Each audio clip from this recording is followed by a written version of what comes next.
Well, as he said, Christmas is around the corner, and those of you that can't wait, you got started about a month ago. This is your time to shine. You can go crazy, and those of you that are a little more grinchy, it's past Thanksgiving. We can't hold it back anymore. Okay, it's going to be here. It's coming, and we're gonna decorate. We're gonna eat the food. We're gonna watch the movies. We're gonna do all the traditions. We're gonna do the Christmas stuff. And I don't know what that means in your world with your family, but it's gonna happen. And here's what I know: it's gonna be enjoyable, but it won't necessarily be meaningful. And I know that's kind of a hard way to start talking about Christmas, but here's what I know about you, because it happened to me too. I have had some phenomenal Christmases where the world seemed right and everything was amazing and my heart was full and it seemed like, man, I wish this would go on forever.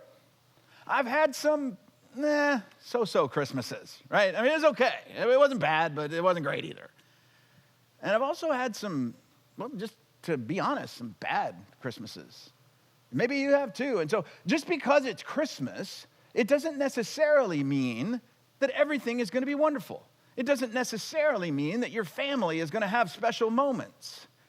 It is a date on the calendar, and we want to celebrate. But it doesn't always work out that way. And you're going to hear, because you hear it all the time, you're going to hear a phrase, whether it's here or just out and about or radio or podcast or whatever you listen to or wherever you go. At some point, you're going to hear, there's good news of great joy for all people. And I think whether you go to church or not, this isn't a church thing, this isn't a Jesus thing, this is just a people thing. Everybody likes good news. And everybody wants to feel joyful. So when you hear that, you think, that's good. But part of your brain also goes, you know what? Every time there's good news, it seems like there's a little bit of a catch. Right? Like it's really good, but, or it sounds great if, and there's always a little bit of a catch sometimes. And joy, I mean, man, who wouldn't want joy? I mean, we make Christmas and joy kind of synonymous, like the two go together. You can't have one without the other. And we really want those things. But sometimes those things are a little tough to find. Now, we just sang a song. Said, oh, come all ye faithful. Originally, that song, the name of that song was Adestus Fidelis, if I'm pronouncing it correctly. And we know this about that song. It goes back to 1751, if not before that, probably before that. So that song is 275 years old plus. It's been around a long time, so there's kind of got to be something to it. And there's that common refrain. It keeps inviting us to come over and over and over. Now, when somebody says come again, it means one of two things, right? It means we didn't hear them, we didn't understand. You're like, hey, wait a minute, what, come again? What did you say? I didn't get that. Or we want something that happened before to happen again. And we say, I wish vacation would come again, right? We want to go back to something. We want to see it happen again. And that's exactly what this song talks about, but it talks about it for a very specific group of people. Maybe you're in this group, or maybe this group seems strange to you, but it's a specific group of people: the faithful, the joyful, and the triumphant. And while we would like that any time of the year, we especially want that at Christmas time. I want to be faithful and joyful and triumphant. And so we try to find ways to make that happen, right? Of course we do. We want that. Everybody wants that. And so for some, we think about the Christmas spirit, right? If I can kind of get in the holiday mood and get the Christmas spirit, maybe that'll get me going. And we get creative and we get a little brave and we try new things. And so we saw the snowman cake on Pinterest and we decide to make it and we get the Christmas fail. Kind of a little melted snowman with, I guess, a baseball hat. I don't know. And so, okay, well, that didn't work. And so, but maybe if we decorate, maybe we kind of decorate our house and we get on Amazon and we order the sign from China and it comes and we want everybody to know that we're thankful. But instead, we get something that says "Be thankful" from, it just, it's not working. Okay, I'm going to decorate outside the house so people get in the spirit with me, and I'm going to put a doormat so everybody, the Amazon guy basically, that comes to my front door will see it. I am dreaming of a white Christmas. It just, okay. That doesn't work. That wasn't very triumphant. So maybe we can do the joy, right? We'll do the joy, and there's no better way to do joy than gifts, right? Giving gifts, getting gifts, doing gift stuff. That's where the joy comes from, right? Maybe that's what it is. Now, I'm going to tell you a joke, and you've probably heard it, but I need your courtesy laugh. It'll be better for you. It'll be better for me. It'll be better for everybody, all right? So I asked my wife, what do you want for Christmas? Well, I don't know, this, that. She's not really giving me any ideas. So I tell her this. I said, hey, wait a minute. What if I got you a diamond necklace for Christmas? She said, nothing would make me happier. So I did it. I got her nothing. Yeah. It didn't really, there's a lot of joy in that. But it happened to me too. When I was a kid, I was a teenager, I really wanted a new PlayStation console. And so my great-grandmother gave me a PlayStation console for Christmas. My soon-to-be-named so-so grandmother gave me socks, right? So it doesn't always work. You think there's going to be joy in the gifts, but a lot of times there's not. Joyful, triumphant, faithful. We hear these words. They go along with the song. It seems like it's Christmas. Faithful's tough. Because on one level, if it was just the decorations and the gifts working or not working, we can deal with that. Faithful gets a little more personal. Because if we actually stop and think about it, we kind of wonder, are people faithful to me? And maybe even better question, am I faithful to other people? Am I faithful to my friends? Have I been faithful with my family? Been faithful to my spouse? Have I been faithful with God? See, for a lot of us, we know God's asked us to do some things. God's put some things in front of us. And sometimes they're easy and sometimes they're hard. And those hard things, they get discouraging. And we start to doubt because we're struggling a little bit. We know that God has said this, but we're struggling with it a little bit. And it seems kind of hard. And if we were to grade ourselves, we probably would not grade ourselves as faithful. And all of a sudden, it can get a little discouraging. We want it to come again. We want to be faithful. We want to be joyful. We want to be triumphant. So how does this Christmas present, how does Christmas present differ from all the other Christmases you've experienced? I mean, for this Christmas to mean something, there's got to be some meaning behind it. There has to be something else to it. And if you'll open up your Bibles with me to Isaiah chapter 8, or if you've got an app and you want to follow along, we're going to see something that was written long before there was ever such thing as a Christmas tree about why and how Christmas is incredibly meaningful. But I got to give you a little bit of a heads up.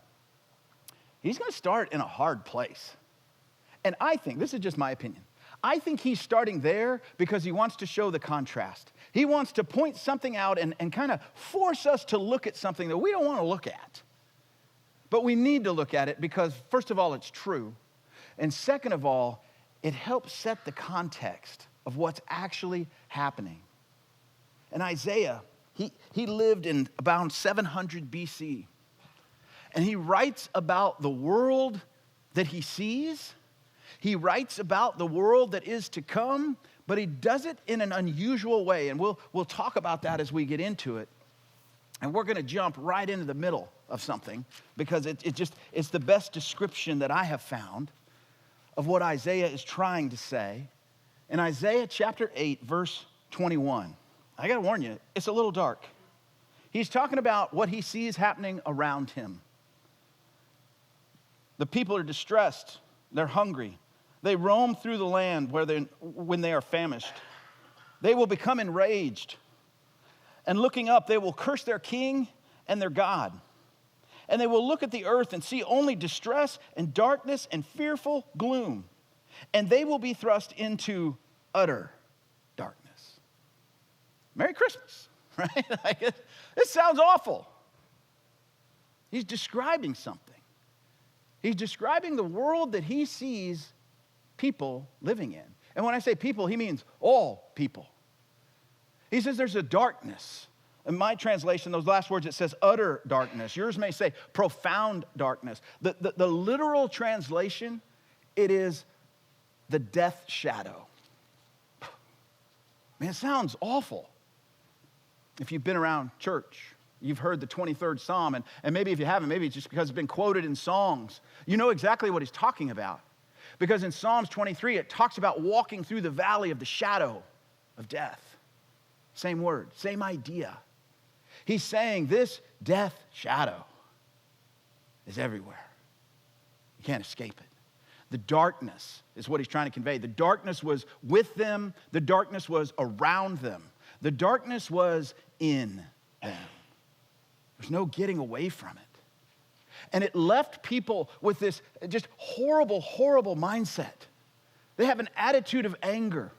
They went around as hungry souls, always looking for something to satisfy them, but never finding it. It brought them to places of rage. It brought them to places of despair. This darkness was so heavy and so crushing. It actually killed, in many ways, hope. And Isaiah says, this is where my people were living. And I would say, this is where we are living. And I know your initial thought is, that seems a little heavy-handed. Like, come on, that's not, that's just for some people. I mean, yes, that's true. There are some people out there, I mean, they're really bad people or they're dealing with some really bad stuff. But most of us, that's not, we're not living in this death shadow. I mean, that seems like an exaggeration. Can I tell you why it seems like an exaggeration? Because you and I, we're like fish living in the ocean. If you asked a fish, now they can't talk, but let's pretend they can. If you asked a fish, what's the water like today? They go, what? What are you talking about? The water, the stuff all around you. And they're like, well, this is just life. There's no water. What do you mean water? Because they live in it. Because it's their oxygen. It is literally the places they move and breathe and everything about them. And they're in the water all the time. As a matter of fact, you take them out of the water, they don't know what to do. The water is always with them. And you and me, we're like fish. I told you this was going to be heavy. The darkness is always around us. We don't know anything different. You see, every broken and hurt relationship that you've ever had, every time you have put hope and trust in another person and it didn't work out and they didn't come through, every time you have been dealt with unfairly or even abused, it kind of just reaches out and it pulls you a little further under this death shadow. And unfortunately, the other side of that is true too. Every time you've been unfair or even abusive towards somebody else, it's pulled you under the shadow a little bit more. Every time somebody counted on you and you let them down, it pulls you under the shadow a little bit more. Every time you broke something in a relationship, it pulls you under the shadow a little bit more. And like I said, I know this is hard, and I know that this is anything you want to think about, but Isaiah is saying, wake up, guys. This is the life we are living in. This is the water we're swimming in. This is the air that we breathe. This death shadow and the tragedy of all tragedies. I promise you there's good news coming. But the tragedy of all tragedies is we know it, and we try to get away from it, and in our minds we know there's got to be something better and something different. And so we start doing different things. So wait a minute, well maybe there's some kind of other thing out there that could overpower the death shadow. Like if I had enough money, if I had enough health, if the right laws were passed, maybe somehow that would kind of break through the death shadow and I could kind of work my way into a better life because somewhere inside us we know there's got to be something better. And some go a different way. They look at relationships as the way to save themselves. That if I can just have the right friend, if I can marry the right person, if I could have kids, and maybe I could put my hope in them, and somehow they could deliver me out of this death shadow. And then finally, some go to a way you see everybody go. Maybe you've gone this way. We finally just decide that, you know what, the best thing to do is for me to just be the king of me, right? Like, I'm just gonna put myself first. I'm gonna ignore what everybody else says. I'm not really interested in morality and what God says, what anybody else says, what happens to other people. It is really just about me. I'm gonna be the king of me, which is the you do you thing, and that's what'll break me out. And the terrible irony is, underneath it all, we already know it's not going to work. We know we can't manipulate it. We know we can't put that on somebody else in their relationship to fix me and break me out. We know that us doing our own thing is never going to get us there. Intuitively, we know it's not going to work, but we keep doing it anyway.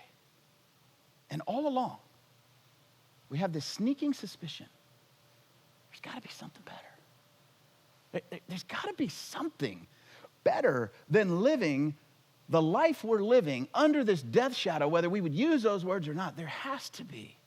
There's absolutely got to be something better. And now it's time for the good news.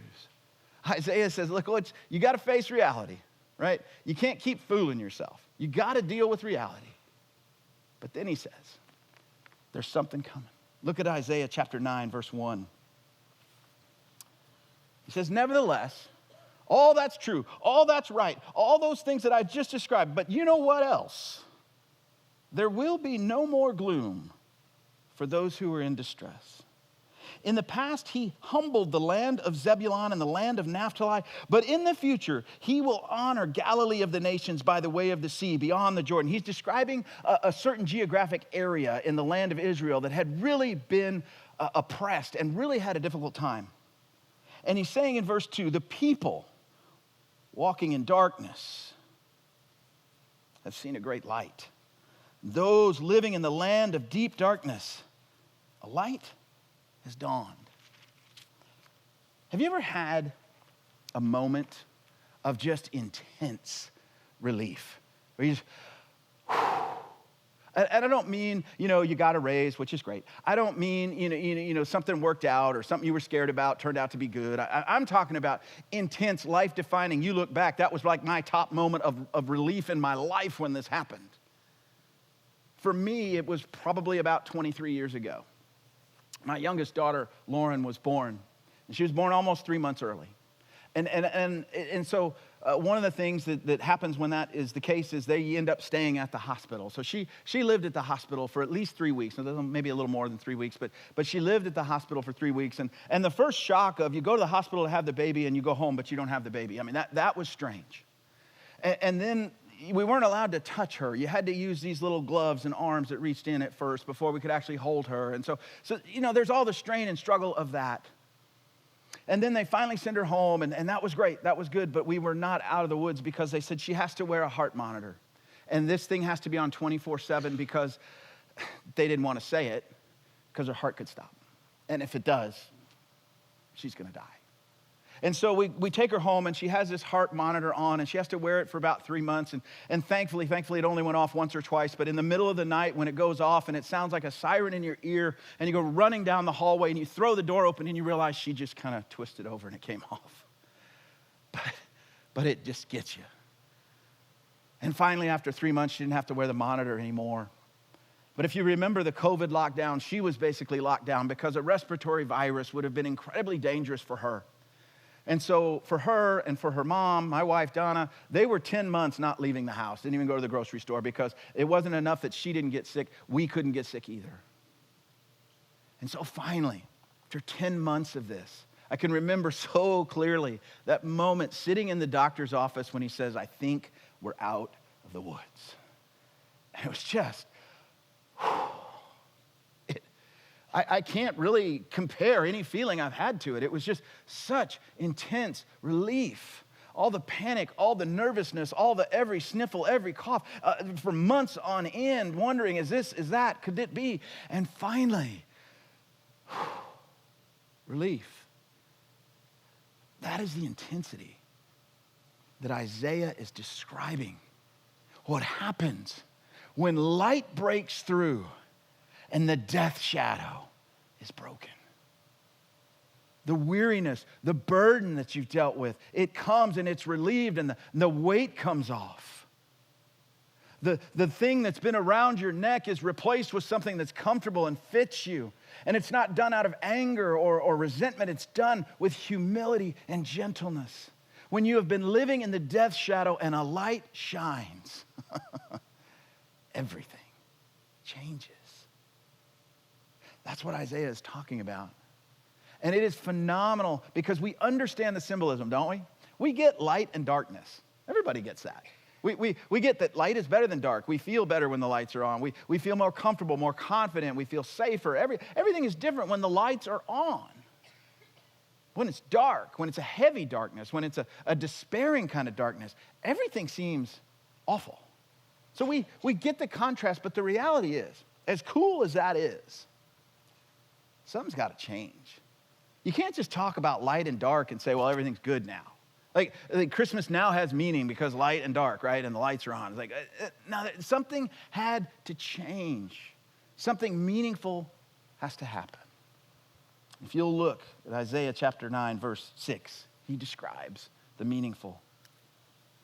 He says, for to us a child is born, and to us a son is given, and the government will be on his shoulders. And he will be called Wonderful Counselor, Mighty God, Everlasting Father, Prince of Peace. Of the greatness of his government and peace there will be no end. He will reign on David's throne and over his kingdom, establishing and upholding it with justice and righteousness from that time on and forever. The zeal of the Lord Almighty will accomplish this. Unless you're a big nerd like me, you probably didn't notice this, okay? Isaiah is writing in the past tense. For those of you that aren't English people, he is in essence talking about something that already happened. He is saying, this is already done. This happened. The irony of it, the confusing part of it is, Isaiah lived 700 years before Jesus was born. But so sure is he of what God is about to do that he writes like it's already been done. The death shadow is broken. The death shadow, to lift the death shadow, takes a king like we have never seen. And Isaiah says it may as well have been as though he's already come, even though he hasn't shown up yet, because everything about him is different. You want a wise counselor? He's wisdom itself.